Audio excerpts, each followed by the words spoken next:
আমাৰ অসমীয়া সমাজত কিন্তু যৌতুক প্ৰথাৰ ব্যৱস্থা নাই দেই।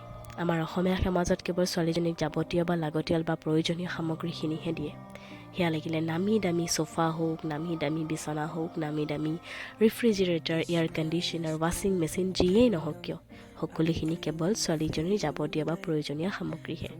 সেইকাৰণে লাগিলে দৰাপক্ষ ৰাতিতে ৰুমটো ধুনীয়াকৈ খালী কৰি থয় যেন কোঠাটোত ধুনীয়াকৈ সজাই পৰাই ছোৱালীজনীয়ে নিজৰ যাৱতীয় সামগ্ৰীবোৰ ৰাখিব পাৰে। তাতেতো মাহী, পেহী, খুৰী, খুৰা, জেঠাই দেহত আহিবলৈ আছেই। লগতেতো সিহঁতে ক'বলৈ আছেই, ছোৱালীজনী এইটো অনা নাই, ছোৱালীজনী সেইটো অনা নাই, এইটো কম আনিছে, সেইটো কম আনিছে। কিন্তু সিহঁতেতো ক'বই, কাৰণ সিহঁতে যৌতুক চাবলৈ অহা নাই নহয়। সিহঁতে ছোৱালীজনীৰ লাগতিয়াল বা প্ৰয়োজনীয় সামগ্ৰীখিনিহে চাবলৈ আহিছে। ছোৱালীজনী কষ্ট পায় বুলিহে কৈছে। কিন্তু সেই কষ্টত ছোৱালীজনীয়ে বা ছোৱালীজনীৰ পক্ষই কিমানখিনি কষ্ট কৰিছে, ছোৱালীজনীৰ দেউতাক, ছোৱালীজনীৰ ককাই, ছোৱালীজনীৰ ভায়েক, সেইটো বাৰু কোনোবাই বুজি পাইছেনে? অঁ, কিয় বুজি পাব? যৌতুক হ'লে বুজি পালেহেঁতেন। এয়াতো যৌতুক নহয়, এয়া কেৱল লাগতিয়াল বা প্ৰয়োজনীয় সামগ্ৰীহে।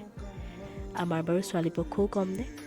দৰাপক্ষই দিয়া ধুনীয়া ধুনীয়া গহনা, ধুনীয়া ধুনীয়া দামী দামী কাপোৰবোৰ বাৰু কম আগ্ৰহেৰে দেখুৱায়নে?